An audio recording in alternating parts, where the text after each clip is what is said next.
В гуаве много косточек, и обязательно нужно убрать их все, иначе может заболеть живот. Эта гуава не крупная, и все некрупные сорта, они более сладенькие и вот такие мягкие.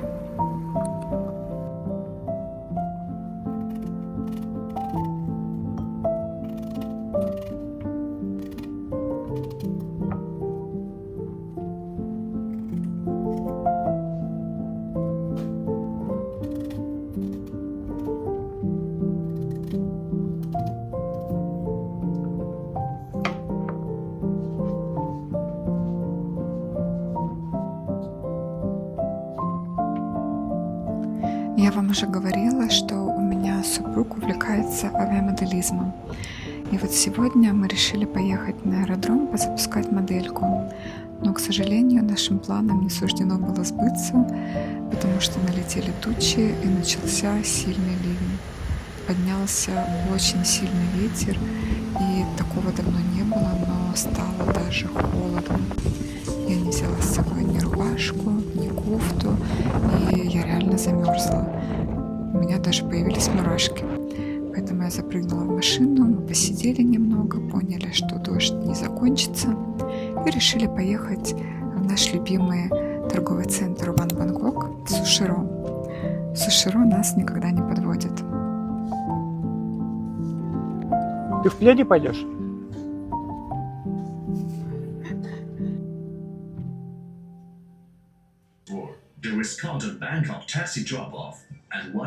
Сегодня на улице прохладно, и в торговом центре тоже холодно. И я решила взять с собой плед. Подумала, что лучше пусть на меня чуть-чуть криво смотрят. Но я не хочу мерзнуть. Я хочу, чтобы мне было тепло. Кстати, если будете в Таиланде, обязательно попробуйте вот такой десерт. Это, знаете, как будто мелко крошенный лед со вкусом чатай и с разными кусочками фруктов, ягодок. Я раньше почему-то долго не решалась попробовать такой десерт. Мне казалось, ну вот еще я за тарелку льда не платила деньги. Но потом как-то мы взяли, и это правда было очень вкусно. Это, конечно, очень необычно на наш вкус, но прям вкусно реально. В Суширо, как обычно, толпа народу. И хоть мы забронировали столик заранее, нам пришлось подождать минут 40. Обратите внимание, в соседних заведениях практически никого, а тут люди ждут входа. Вот я восхищаюсь такими бизнесами. Пока мы ждем своей очереди, я тут решила зайти в соседний магазинчик, посмотреть всякие штучки для дома. Тут тоже много разной посуды. Я уже вам говорила, как я люблю посуду. Вот, например, тарелочка. И, казалось бы, она такая простая, но она таких красивых форм. Ничего лишнего нет. Я люблю смотреть посуду. И тут можно собрать целый комплект. Вот и кружечки в таком же стиле, и тарелочки разных размеров. Такая прям красивая эстетика, мне по душе.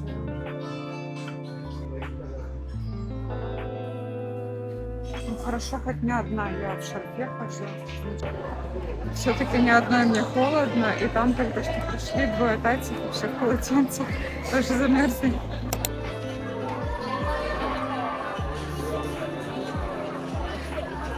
Пожалуй, это самый наш любимый ресторан.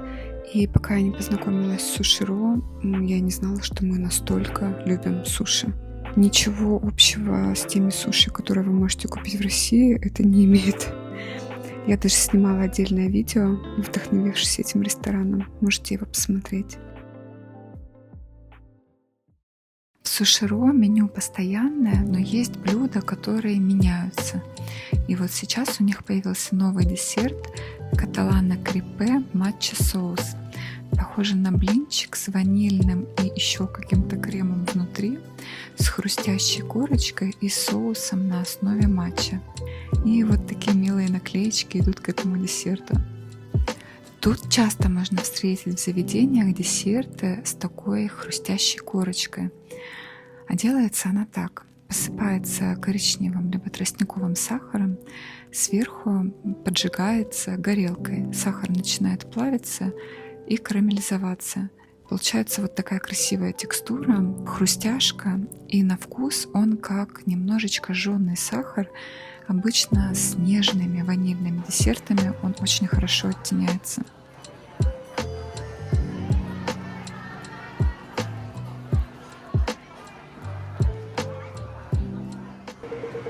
У нас во дворе есть зарядка для электромобилей, и мы решили ее затестить.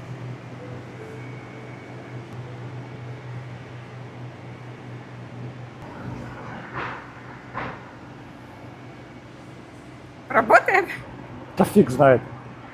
Я больше по сантехнике, Ну, неправда. чем по электрике. Давай соседнюю машину посмотрим, какой у нее цвет. Синенький. Да, синенький горит. Да, Синенький. синенький. У нас в Москве как-то был опыт владения электромобилем. Это было, наверное, году в 18-м. И тогда еще почти никто не знал, что такое электромобили. А при слове электромобиль у всех был только вопрос Тесла. То есть других каких-то автомобилей на электрической зарядке никто даже не знал. Так вот, это было настолько проблематично заряжать машину. Не то, что в городе нигде не было зарядок. Были буквально несколько точек оборудованных, там, по-моему, 3, что ли, станции, на которые нужно было приезжать. Ну, а полная зарядка автомобиля — это около часа, по-моему, если это быстрая зарядка. В общем, мы провели свою розетку, чтобы заряжаться самостоятельно. И я помню, все ужасно удивлялись, мол, как это так? Как вообще машина может заряжаться от розетки? Наверное, она очень много потребляет электричества. То есть у людей было полное вообще непонимание, как бы, а чего так можно было? Но мы тогда в итоге продали эту машину, потому что Москва еще не подготовлена была к такому нововведению. То есть это было слишком что-то вот такое невозможное. И такими машинами владели только люди, которые живут в своем доме и которым не нужно куда-то на большие расстояния передвигаться. Потому что когда ты живешь в своем доме, ты всегда можешь просто вывести розетку и втыкать свою машину на зарядку. Вот. А если ты живешь в многоэтажке, то это прям вот что-то невозможное. Вот такая у нас была машинка. Это был 17-й год. Leaf Azeo, второе поколение. Мы покупали ее сами с аукциона Японии. Сами привозили, растамаживали. И, кстати, тогда электромобили позволяли экономить не только на бензине, но и на парковках. Все парковки в городе Москва были бесплатные, и это, конечно, был тоже огромный плюс. Не знаю, как сейчас дела с этим обстоят, но мы в свое время хотели провести свою зарядную станцию рядом с домом за свой счет, и пускай бы другие люди тоже заряжались. Там электричество на самом деле не таких больших денег стоит, и даже если круглосуточно она бы использовалась, платили бы мы там 3000 рублей в месяц. Понятное дело, что такая станция, она требует немалых вложений, но ее использование, оно получается абсолютно экономичным. И да, такую зарядную станцию нужно регистрировать, согласовывать, нельзя ее поставить просто так по своему желанию. Она должна быть в специальном корпусе, влагозащищенном, чтобы дети не сунули туда пальцы в розетке, чтобы никто не пострадал. В общем, это целый такой проект. Но так как у нас инициатива зачастую не поощряется, никто даже ничего не хотел слушать. Сейчас вроде бы в Москве электромобилей стало значительно больше, но я думаю, что трудности также остались. Хотя да, по городу я видела накиданные зарядные станции, но мне показалось, что не всегда они работают. Ага.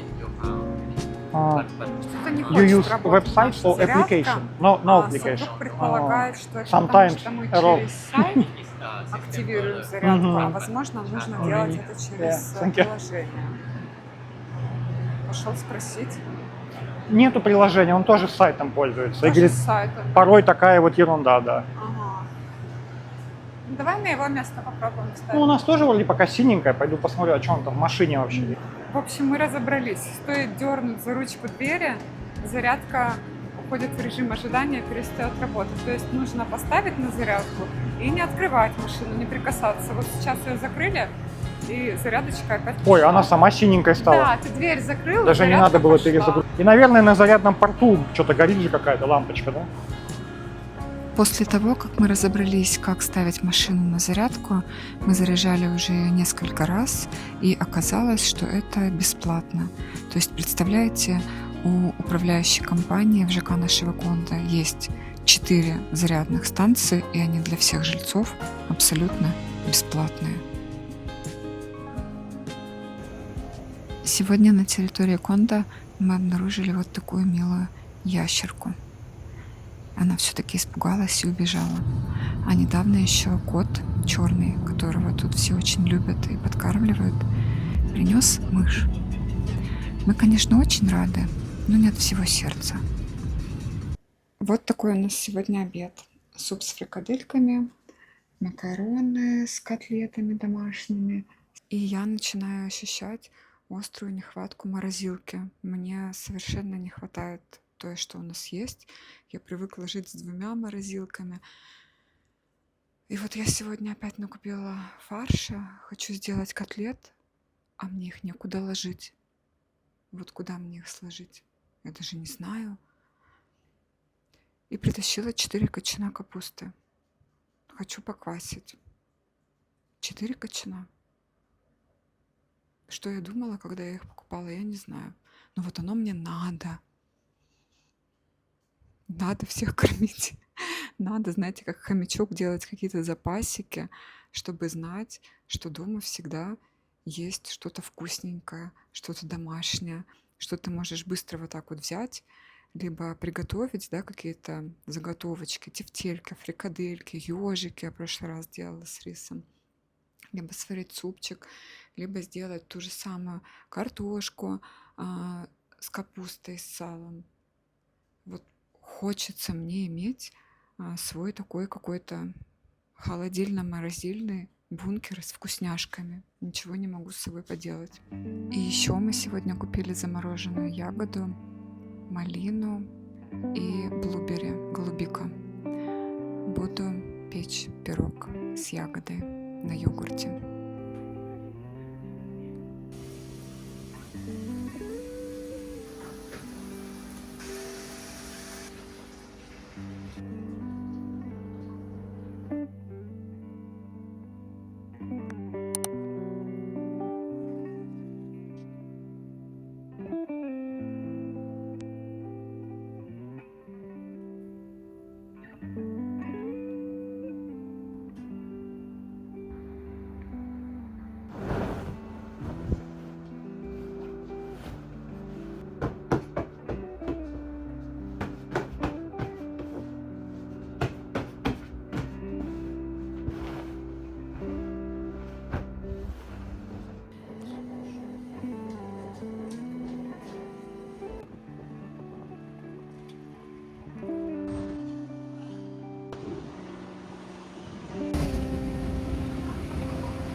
Здесь морепродукты, овощи и лапша. Такая большая широкая лапша.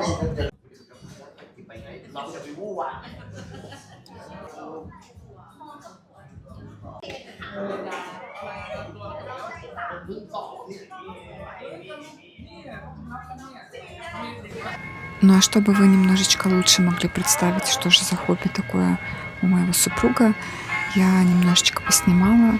Конечно, моя камера непригодна для таких съемок, но тем не менее, думаю, саму атмосферу мне удалось вам передать.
Мгм. Ой-ой-ой, сейчас полетит у кого-то все полотенца, там все одежда. На С балконе? балкона уже висит, да, висит с балкона. Затащили обратно.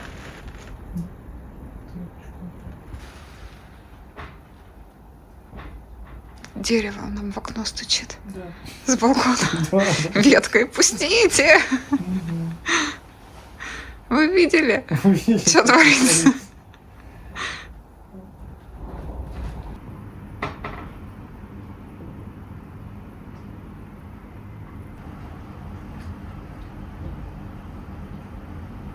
Я тут освоила рецепт слабосоленого красного лосося.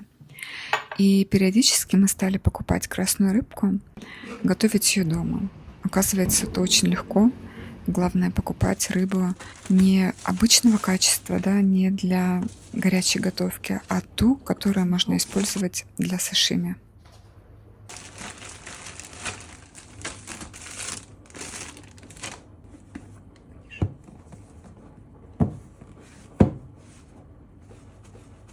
А по выходным на территорию Конда приезжают такие фудтраки. Сегодня, правда, их всего 2. И тут можно купить какие-то вкусные штучки, если не хочешь идти в магазин за покупками или готовить что-то дома. Мы взяли банановый смузи.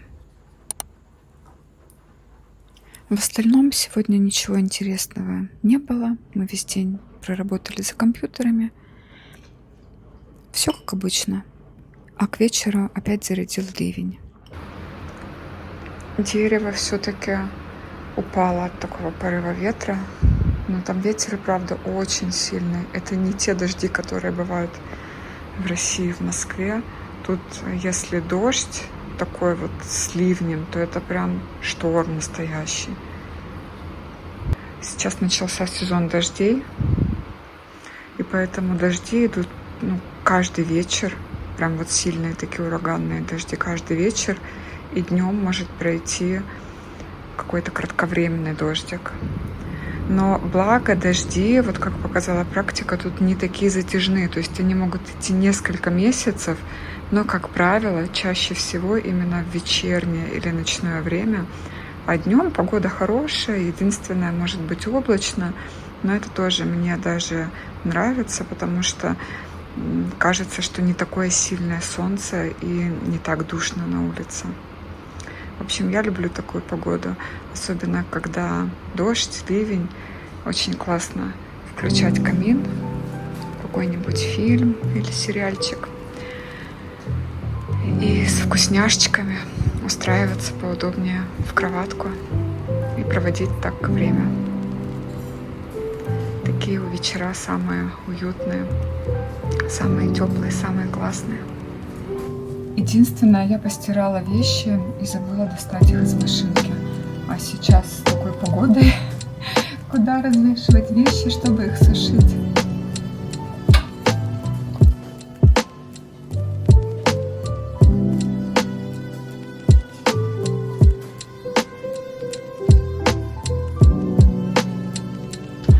Я раньше, когда жила в Москве, всегда мечтала о вот таких больших панорамных окнах. Для меня это как смотреть постоянно в аквариум, за улицей, какая там происходит движуха, как кипит жизнь. И мне казалось, что вот с такими окнами гораздо больше света. И вот, наконец-то, моя мечта сбылась. Но только позже я поняла, что количество света не зависит от размера окон. Тут, в Таиланде, даже если окна не панорамные, а обычные, все равно света много, и в квартире всегда светло. Не так, как в Москве. В Москве ты по факту живешь в потемках, копошишься там постоянно, как будто крот в своей норке. А здесь же всегда света много. Поэтому я люблю включать какие-то вот такие уютные источники освещения, камин, либо какие-то лампы. Ну и наслаждаться такими вечерами. Молния, конечно, очень красивая. Я как-то поставила камеру на таймлапс, чтобы записать молнии, но, как назло, они перестали появляться. Но вот сейчас прям сильные-сильные молнии. Очень красиво. Я недавно посмотрела такое видео на ютубе, в котором рассказывалось об истории двух российских ребят, которые открыли свой ресторанчик. Они готовили боулы и поке.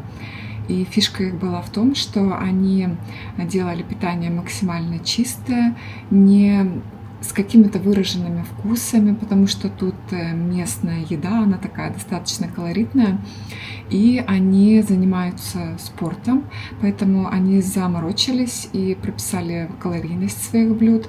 И всякие соусы, добавочки, все это они сделали отдельно. И мне ребята понравились, я решила попробовать заказать на доставку их еду. И вот мы уже несколько дней подряд заказываем у них банановые смузи. И вот такие, я не знаю, как это правильно называется, типа как шаурма, но она не вредная. И соусы к ним. Мне очень понравился вот такой манговый соус. Он не жирный абсолютно, тут манговое пюре с какими-то травами. И соус, не знаю, что это за соус, это был хумус, но он какой-то жиденький. Вот смотрите, здесь такие маленькие шаурмушки с курочкой, авокадо, помидоркой и капустой. Кстати, я недавно думала, как же называется фиолетовая капуста. Я совершенно забыла. Так и не вспомнила. Вкусно. В общем, мы уже несколько дней подряд покупаем их, и это для нас открытие, потому что мне редко попадаются бизнесы от российских ребят, которые бы были прям вот действительно классные и к которым бы я могла проникнуться и вот почувствовать гордость и уважения за наших ребят.